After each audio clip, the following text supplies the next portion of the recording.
président yàlla dafa def constitution daf ko jox li ñu tuddee ay prérogatives. Alors prérogatives yooyu ay sañ-sañ ci olof maanaam moom mu mën a wax ne bëgg naa ñu yokk li suñu loi. bëgg naa aussi lii ñu dindi ko fi mu jaaree ko ci lu ñu tuddee projet de loi. Donc projet de loi boobu mu dénk ko ministère bi nga xamante ni. moom mooy yëngu ci loolu wala moo gën a jege loolu donc bu dee ci cas bi puisqu'on parle de renforcement des compétences ou des pouvoirs du Premier ministre. D'ailleurs waxoon na ko ci rencontre bi fale ci hôtel Azalaï. Donc c'est juste également une suite logique. Alors pouvoir yi nga xamante ni tey mooy pouvoir du Premier ministre xam nga le président de la République du Sénégal d'habitude dafa am ce qu'on appelle le pouvoir, le droit de mort et de vie sur le Premier ministre maanaam heure bu ko neexee la koy dàq. Heure bu ko neexee également la koy lay changer indi ku ko doy. Parce que tout simplement lii di constitution bi daf ko jox yooyu sañ-sañ mu mën a nommer les emplois civils et militaires. Maintenant bu ñuy renforcer les capacités les pouvoirs du Premier ministre ce ne sera plus le cas. Donc benn. C'est dans le cadre d'une efficacité maanaam lu ñuy sumb mu doon ay politique action du gouvernement dafay pour mu gën a am efficacité maanaam fu mu doon au lieu mu doon tag muy am lu ñu tuddee lenteur administrative dafay fexe ba ñu gën koo gaawal mu gën a ñoŋ donc su boobaa dans ce cas c'est ok. Maintenant beneen bi mooy puisque nee naa la sànq le président da doon am le droit de vie et le droit de mort sur son Premier ministre. C'est-à-dire heure bu ko neexee mu dindi ko heure bu ko neexee mu indi Massamba wala mu indi Awa. Donc su boobaa dafay fexe ba Premier ministre boobu dafay am garantie que ne tey président mën na bëgg dara moom àndu ci mu opposer son refus. Comme par exemple gis ngeen l'exemple de Amadou Ba et Macky Sall. Jour bu ñuy reporter élection présidentielle bi c'est-à-dire que jour boobu kenn mënul la woon lu ñu tuddee le décret présidentiel. Kenn mënul la ko woon. Parce que le Premier ministre Amadou Ba dafa refuser contresigner. Alors que un décret boo refuser contresigner le décret le président mënu ko génne mënu ko publier. Donc jamono jooju mu def li ñu tuddee abrogation du corps électoral bi convoqué woon li nga xamante moom mooy sénégalais pour ñu dem voter ji. Loolu décret boobu mënuñoo disponible parce que le Premier ministre n'avait pas signé. Mais dans ce cas maintenant dafay tax maintenant le Premier ministre. Pouvoir yooyu nga xam ne du nekk simplement koo xam ne dañ lay tabb rek. ngay dépendre président bi bu ko neexee léegi mu dindi la mu dégommer la su ko neexulee également mu fexe ba nu mu lay limoger parce que pouvoir aussi c'est quand même du sérieux. Gis nga l'histoire Idrissa Seck ak Abdoulaye Wade.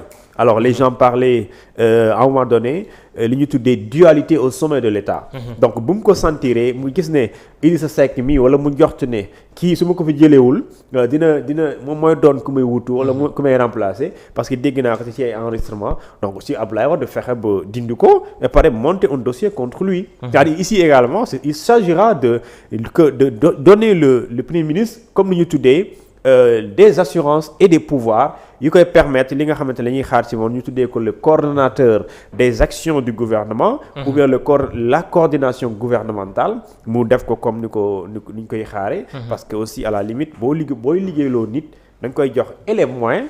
Et le pouvoir mooy yow pour nga liggéey. D'accord am nga moyen mais il faut ñu jox la sañ-sañ mooy nga am possibilité de décider.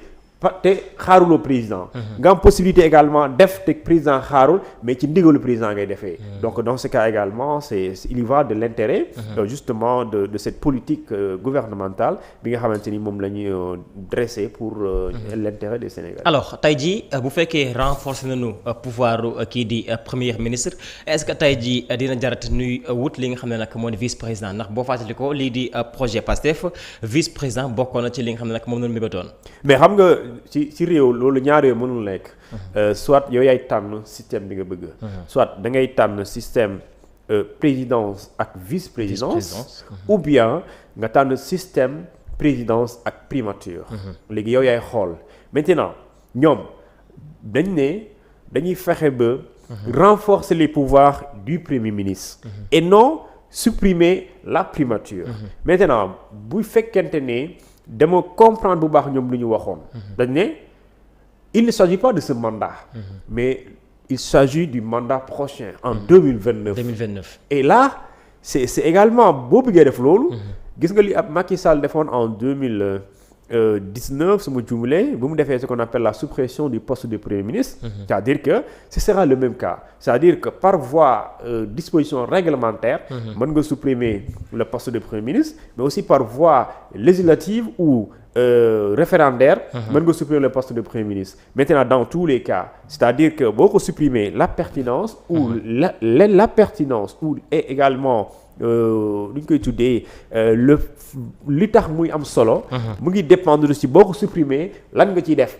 ak lan nga ciy def te defoo ko woon ci li ñu tuddee le poste de premier ministre. Et je pense aujourd'hui comme ils l'ont dit il s'agira non de supprimer le poste de premier ministre. mais plutôt de renforcer. Et donc quand bu ñu la waxee renforcer nag pouvoir. ça veut dire que am na ay pouvoir yi fi jot a nekk. Et je pense que également ça c'est également intéressant pour li ñu tuddee liggéey bi ñuy xaar ci premier ministre parce que liggéey bu am solo la parce que à la limite moom mooy coordonner l'ensemble des actions de tous les ministères donc moom mooy coordonner ba pare di def ce qu'on appelle la liaison entre le président son cabinet et également li nga xam ne mooy le reste des ministères. Et après au cours justement des conseils des ministres ñu def ce qu'on appelle échange de compétences. pour décliner de nouvelles politiques pour les jours à venir. Absolument, très important. Alors ñoom seeni décision wala décision kii di njiitum réew mi yemul ci li nga xam ne nag moo di dooleel lii di premier ministre waaye bokk na si ñu daal di supprimer li nga xam ne nag moo di le conseil économique social et environnemental ak li nga xam ne moo di au conseil des collectivités territoriales. Alors loolu aussi daanaka bokkoon na ci seeni programme di ñu xamal ni lii di CSE ak haut conseil des collectivités territoriales amaan na nu muy doxalee nii Sénégalais duñ ci gis li nga xam ne nag moo di seen njëriñ. xam nga bu ñu ko supprimer xam nga ñaata la Sénégal di gañewaat. Sénégal dina am économie dajale maanaam yaxanal xaalisam lu ëpp ci 15 milliards. 15 milliards parce que conseil constitutionnel conseil économique social et environnemental. budget bi mu ngi toll ci 7 milliards 541 mille francs CFA. mais bu dee maintenant au conseil des collectivités territoriales et économiques et au conseil des collectivités territoriales. kooku mu ngi toll ci 7 milliards 810 millions. kon donc di nga gis ne également day toll ci 15 milliards xaalis boo xamante ni da nga ko doon jël di ko dugal ci ay institutions. di conseil économique social environnemental ak au conseil des collectivités territoriales nga dajale ko mu nekk une économie une rationalisation de au moins 15 milliards de francs CFA yoo xam ne da nga koy jël nga delloo ko ci budget ci plutôt ci trésor public. donc lu nekk xaalis boo xamante ni da nga koy yóbbu di ko fay ay investissement. Macky Sall vous a dit avant de partir en 2019 waxoon na ne boo leen xamoon charge état nu mu diisee. mais doo leen sax ne bi di xuloo yenn xuloo et exactement xam nga lu tax mu diis. mais lépp loo yenn lu mu attanul day diis. c'est-à-dire que état mënuñu am jamono jooju amuñu woon 7000 milliards on avait au moins 5000 milliards xaw ma 6000 milliards. léegi 6000 milliards yooyu nga jël salaire 1000 milliards nga koy fay par année 1000 milliards ay nit ngay fay. léegi 1000 milliards yooyu il y a également ce qu'on appelle des charges sociales charges de l'État. courant ñëwagul ndox ñëwagul li ñu tuddee ligne téléphonique ñëwagul. oto yi ñëwagul. donc loolu yëpp boo ko dajalee état yenu loolu mais attanu ko. sachant que yow fi ngay jëlee xaalis soit da ngay leb wala nga jël ay taxes yenn entreprises yi am doole ñu war a fay am benn ministre bu bindi fële nee na baal naa leen exonérant leen baal naa leen ko xam nga amnistie fiscale. donc je pense également avec la suppression de ces deux institutions. dafay nekk également une rationalisation nette et globale intéressante bi nga xamante ne dafay profiter bien sûr l'État du Sénégal. mais aussi les populations yi nga xamante ni gën nañoo soxla ñu investir ci secteur yoo xamante ni dañ ciy gën a gis seen bopp. et je pense également pour loi yooyu jàll donc loolu mooy nekk le débat parce que que dañ ko yóbbu Assemblée nationale. léegi nag est-ce que les députés majoritairement dañuy valider ce projet de loi. ça également c'est une autre exactement situation. ci député yooyu du ñàkk dina si daal dikkaat mais tey jii bu ñu supprimer lii di au conseil des collectivités territoriales lan nga yaakaar ni moo war a gérer li nga xam ne nag moo di liaison bi jëmale ko ci collectivités territoriales yooyu. mais loolu c'est déjà réglé parce qu'il y a ce qu'on appelle le code général des collectivités territoriales. boobu moo réglé lan la collectivité territoriale di doxee ak lan mooy collectivité territoriale. donc code boobu daf ne toutes les communes sont d'égale dignité. d'abord elles sont d'égale dignité. aucune commune ne peut exercer benn autorité di wax ne maa la gën a maanaam maa la ëpp xaalis. ëpp la xaay par exemple commune ville de Dakar mënul jaay maanaam ñoonu jaay affaire. commune de Grand Yoff maanaam ñëpp a tolloo dignité. loolu laa la bëgg a expliquer donte kii ay milliards la yor. kii ay millions mais mënu ko ëpp ko dignité. elles sont d'égale dignité loolu la code bi wax. mu ne leen également ñii. ci collectivité territoriale parce qu'il y a deux. il y a le département il y a les communes. il y a les villes. léegi chaque entité dafa am ki fa nekk le président du conseil départemental mooy ci conseil départemental. le maire dans les communes le maire de la ville dans les villes. maintenant ñooñu ñëpp code bi da leen jox ay pouvoir jox leen ay compétences. ñu tuddee leen des compétences transférées. compétences transférées yooyu maire yooyu dañuy liggéey ak les autorités de l'État avec ce qu'on appelle l'État décontracté avec les préfets avec les maires avec également les gouverneurs donc à ce niveau il y a aucun problème parce que bu ñuy voter seen loi yi bu ñuy voter seen budget annuel bi maanaam budget je sais pas comment il l'appelle encore vote budgétaire puis fin de l'année ay décembre il y a ce qu'on appelle l'autorité compétente bi présenté wu ñu tuddee ko le préfet. kooku mooy taxaw siéger buy taxaw foofu dafay nekk au nom de l'État parce que moom mooy l'organe régulateur. fexe ba lu ñu wax ci la ñu nar a def ci dépense année bii voilà montant bi lii la. lii la ñuy fay ci lu ñu tuddee fonctionnement montant bi lii la boo ko dajalee yépp moo nekk suñu budget prévisionnel ci année bii et su boobaa ñu tënk ko ñu signé ko et le préfet ou le sous-préfet mu amaa le document boobu il représente l'État et lui il rend compte à son supérieur pour ne pas dire si c'est le préfet au préfet le préfet transmet le document au gouverneur et le gouverneur le transmet au ministre de l'Intérieur pour ne pas dire le ministre chargé des collectivités territoriales donc yooyu yàqul dara. exactement très important alors loi boobu ñu ngi koy daal di xaarandi rek kii di président Diomaye daal di koy proposer député yu nekk fële ci assemblée nationale nu xool ana ban taxawaay dana si daal di am waaye foofu aussi daanaka xaw na xeeñ naqari tuuti ndax booy xool kii di président pour l'instant amagul majorité absolue fële ci assemblée nationale donc loi bi pour mu jàll il faut que député yu nekk ci PDS daal di koy talal loxo wala ñi nga xam tey jii ñoo faree ci Benno Bokk Yaakaar. waaw effectivement. parce que si je me trompe pas député wàllu yi Yewwi plutôt jamono ji ñu ngi toll ci 56. donc bu ñu bëggee am lu ñu tuddee voté ko. il faut ñu am 3/5 maanaam il faut ñu am 110. députés yu ko validé léegi 110 députés yu ko validé. il nous restera 45 je pense. 45 ou 65 parce que députés yi ils sont au nombre de 165. su ma juulee donc bu dee 110 ñoo ko mën a valider majoritairement. donc wàllu impérativement Yewwi plutôt impérativement. dafay soxla wàllu. dafay soxla Benno pour que loolu mën jàll. léegi nag à l'Assemblée nationale c'est une bataille c'est des batailles d'intérêt politique.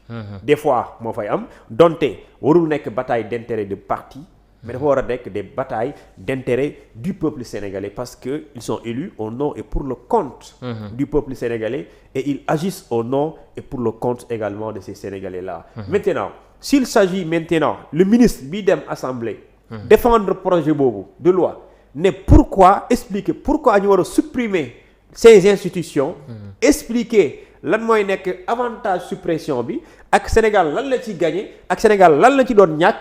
également lii est-ce que amoon nañ njëriñ seen xew. parce que bu ñu leen di créer est-ce que sénégalais bi gis na njëriñam.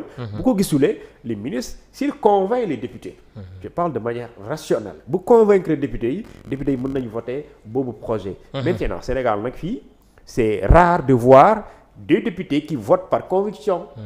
ñi voter parce que li nga wax jàpp naa ne dafa raisonnable. mais dañuy voter parce que dañuy sanctionner wala créer ce qu'on appelle un blocage des travaux. Maintenant dans tous les cas il y va de la pertinence du ministre. bi défendre projet bi à l'Assemblée nationale. ak luy nekk ci contenu projet bi pour que député bee toog. mu décider ne damay voter pour ñu supprimer li nga xamante ni moom mooy lii di. Conseil économique-social ou le haut conseil collectivité des haut conseil des collectivités territoriales. Maintenant on va voir les jours à venir puisque déjà le président dafa joxe instruction pour ñu tëggal ko benn projet bu loi bu dëgër.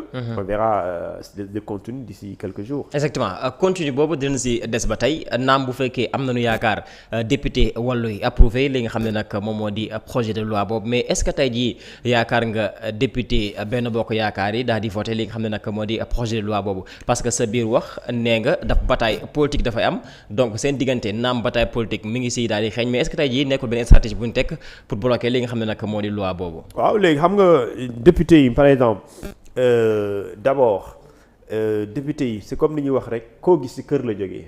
mais député aussi bi boo koo ci gis bu jógewul ci kër dafa jógee ci benn entité boo xamante ni ay nit indépendant ñoo fa nekk. dans tous les cas am na foo jógee.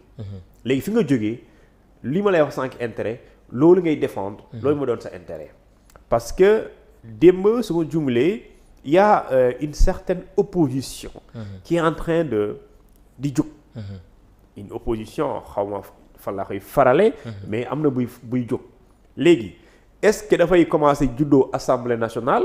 commencer également def li nga xamante ne jàppoon nañ ne opposition bi ñu amoon avant ñoom ñuy wàcc ñoom ñu nekkaat tey député ñu nekkaat plutôt les membres du gouvernement ou le pouvoir est-ce que ñoom tamit duñ décider waat.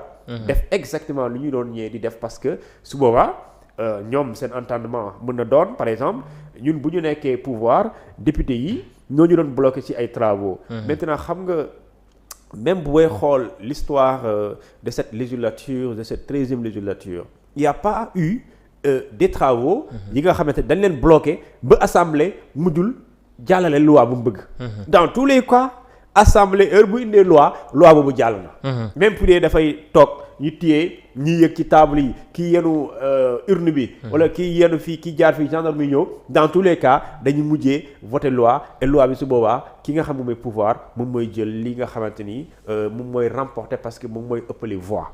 Maintenant fii je vous dis parce que c'est un peu rare dans l'histoire politique pour ne pas dire musul am que ñu dem ce qu'on appelle ñu am une majorité relative boo xamante ni li ngay raw pouvoir lu muy raw opposition mu ngi toll ci 2 wala 1 kenn bu absenté kii jolle kii il est obligé mu présenter moo tax fii importance su majorité relative mooy dafay fexe ba absentéisme député yi bëriwul lool daan na am na mais boo doon xool yi passé yii bii moo tane les députés ne s'absentent pas beaucoup comme ils le veulent parce que quand le président wala benn camp bëgg a jàllale loi il ne peut pas se permettre ces députés absentés wu parce que bu ñu absenté dafay feeñ donc loolu je pense que également c'est un atout c'est un avantage maintenant on verra si Benno Bokk Yaakaar et Wallu est-ce que dinañ am lu ñu tuddee est-ce qu'ils seront convaincus du projet de loi bi nga xam ne moom mooy son excellence Bassirou Diomaye Faye moom la indi dénk ko ministre bi pour mu défendre ko. On verra dans tous les cas il y aura de la politique. Exactement alors actuellement est-ce que am na possibilité pour nu tas li di assemblée nationale naam ñenn sax ñu ngi nuy wax pour assemblée nationale ba nu mën ko tas il faut que njiitum réew mi daal dafay def lu tollook juróom-benn weer. Bon xam nga loi bi daf ne le président l'assemblée nationale. Le président pour dissoudre l'Assemblée nationale dafa ne peut dissoudre l'Assemblée nationale bu fekkente ni assemblée am na 2 ans. Alors léegi question bu ñuy xool mën na dissoudre mais dañ ko def condition. bu fekkente ni am na 2 ans alors question bi mooy est-ce que assemblée bi am na 2 ans. La réponse c'est non donc si c'est non c'est impossible qu'il dissoute l'Assemblée. léegi nag Assemblée mu ngi am 2 ans septembre bii di ñëw le 14 ou le 15. lay am 2 ans boo amee 2 ans à minuit. il peut dissoudre l'Assemblée nationale parce que yoon moo ko jox. loolu mooy tombeek président Diomaye def fi 6 mois. voilà loolu la léegi nag bu loolu jotul mënul fexe ba dissoudre ko. wala li tax mu am soppeeku. kenn ñaanu ko parce que li ñu tuddee article 57 bi doon wax bu ñu doon wax président de la République dafay am ñu tuddee. pouvoir exceptionnel. xam nga pouvoir exceptionnel boo ko doon définir ci droit kenn mënu la ko wax. mooy sañ-sañ yi nga amul woon ci constitution bi. nga am sañ-sañ def ko te bind ko ci constitution. loolu mooy pouvoir exceptionnel. maintenant est-ce que si il y a blocage des travaux est-ce que loolu dafay nekk ce qu'on appelle dysfonctionnement des institutions. parce que si le président de la République juge nécessaire que bu jàppee ne bu lu projet de loi bi jàllul exemple. mën na fexe ba mu indi. problème ci comme réewu Sénégal parce que xaalis boobu di dem ci institution yooyu. am na feneen fu mën a dugg te am na jamono ji danoo am problème pour fay ay salaire wala am problème pour régler yenn priorités yi. donc du coup mu ñu taxaw mu freiner suñu économie ci quelque part wala mënuñ fexe également mu yàqal ñu loo xamante ni farata la te lii du farata. su boobaa le président c'est un arbitre.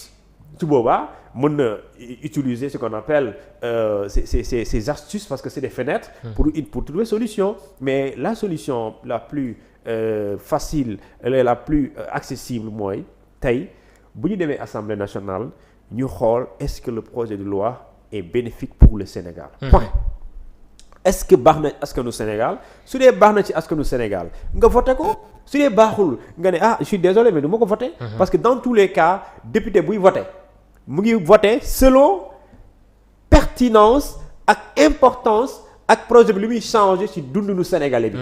parce que dundunu sénégalais moo ko fal ci turam lay waxee su également sénégalais boobu moo koy fay. donc dans tous les cas le député il agit au nom et pour le compte du contribuable sénégalais parce que moo tax ñu ni ko vous êtes le digne représentant du peuple. Donc vous êtes digne représentant lorsque vous agissez, vous défendez le peuple à l'Assemblée. Maintenant bu dee défendre locaux ngay défendre sa intérêt ngay def mbirum politicienne. foofu il y a pas de ce qu'on appelle représentation digne. Oui, absolument alors si ñu war a représenter askan wi foofu ci Assemblée nationale ni